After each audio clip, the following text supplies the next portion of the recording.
करण, मुझे तुमसे एक बात कहनी थी। हाँ कहो।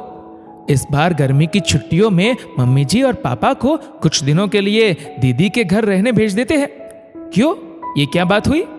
नहीं, बात तो कुछ खास नहीं है, लेकिन मम्मी पापा के प्रति दीदी की भी तो कुछ जिम्मेदारियां बनती ही है। आखिर वह भी तो उनकी बेटी है। निशा, तुम कहना क्या चाहती हो? साफ साफ कहो। इस बार गर्मी की छुट्टियों में बंटी को लेकर क्यों ना हम गोवा घूमने चले? निशा असल मुद्दे पर आई। बंटी से तुमने पूछ लिया है? नहीं, लेकिन बंटी के दोस्त सनी की मम्मी बता रही थी कि वो लोग इस बार गर्मी की छुट्टियों में स्विट्जरलैंड घूमने जा रहे हैं। छोड़ो दूसरों की बातें, हमारा बंटी बहुत समझदार है, वह ऐसी कोई जिद हमसे नहीं करेगा। कब तक बच्चे को समझदार बताकर हम उसका दिल बहलाते रहेंगे? निशा अचानक नाराज हो उठी। पत्नी के बदले तेवर देखकर थोड़ी देर के लिए करण चुप हो गया, लेकिन निशा बोलती रही। बंटी के सारे दोस्त गर्मी की छुट्टियों में कहीं ना कहीं घूमने जाते हैं और एक हम हैं। बच्चों को पारिवारिक परिस्थितियां समझाकर उसके बचपन की मौज मस्ती छीनने में लगे रहते हैं। कैसी बातें कर रही हो निशा? पिछले वर्ष गर्मी की छुट्टियों में बंटी ने समर कैंप में कितनी मस्ती की थी। उसने तो ऐसी कोई शिकायत नहीं की जैसा तुम बता रही हो। और तो और उसने पापाजी की मदद से रामायण की चौपाई भी कंठस्थ कर ली थी। स्कूल के एनुअल फंक्शन में उसकी प्रस्तुति देख प्रिंसिपल ने कितनी तारीफ की थी, तुम भूल गई? वह सब ठीक है करण, लेकिन अपने दोस्तों की देखा देखी उसका मन भी तो करता होगा ना कि हम उसे लेकर कहीं बाहर जाएं। लेकिन मम्मी जी और पापा की वजह से हम कहीं जा नहीं पाते, ये सोचकर कि उनकी देखभाल कौन करेगा।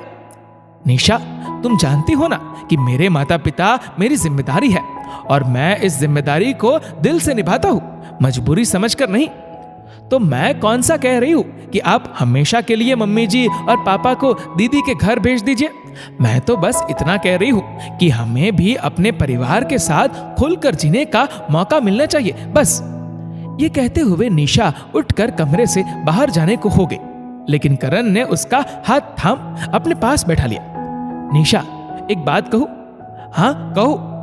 बहुत दिनों से तुम अपने मायके नहीं गई हो, क्यों ना इस बार गर्मी की छुट्टियों में कुछ दिनों के लिए तुम्हारे मम्मी पापा को हम यहाँ रहने के लिए बुला ले?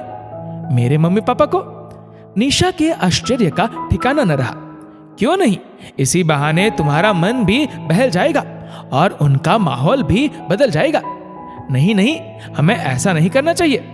क्यों, इसमें दिक्कत क्या है? मेरा भाई कभी नहीं चाहेगा कि मम्मी पापा यहाँ आकर रहे। लेकिन क्यों? तुम समझते क्यों नहीं हो? वो उनका बेटा है, बहुत ख्याल रखता है मेरा भाई मेरे मम्मी पापा का। और मेरा भतीजा तो अपने दादा दादी के बिना एक पल भी नहीं रह सकता।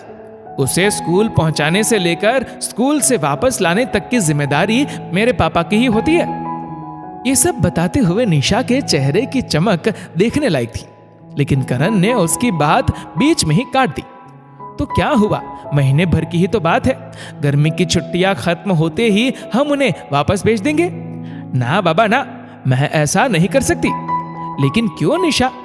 मेरा भाई कभी ऐसा होने नहीं देगा। वह खुद मम्मी पापा को बहुत प्यार करता है। कई बार तो ये बात समझाने में मेरी भाभी के साथ उसकी बहस तक हो जाती है कि मम्मी पापा हर हाल में उन दोनों की ही जिम्मेदारी है, वो उन्हें अपनी नजरों से कभी दूर नहीं होने देता।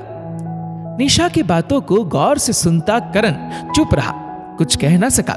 लेकिन निशा अपने भाई का फोन नंबर अपने मोबाइल पर डायल करने लगी। अगर तुम्हें मेरी बात पर यकीन ना हो तो तुम खुद मेरे भाई से पूछ लो। दूसरी तरफ मोबाइल की घंटी बजने से पहले ही करण ने निशा के हाथ से उसका मोबाइल लेकर फोन डिस्कनेक्ट कर दिया। यही तो मैं भी कह रहा हूं निशा, अपने मम्मी पापा से मैं बहुत प्यार करता हूं, मैं उन्हें अपनी नजरों से दूर नहीं कर सकता। अपनी बातों में उलझ चुकी निशा अचानक चुप हो गई, लेकिन करण ने अपनी बात पूरी की।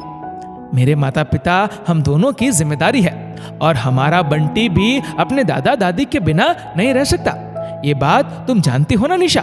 करण एक आसान से सवाल का जवाब पूछ रहा था, लेकिन माता पिता संग एक बेटे के भावनात्मक जुड़ाव को बखूबी समझने वाली निशा अचानक निशब्द हो गई।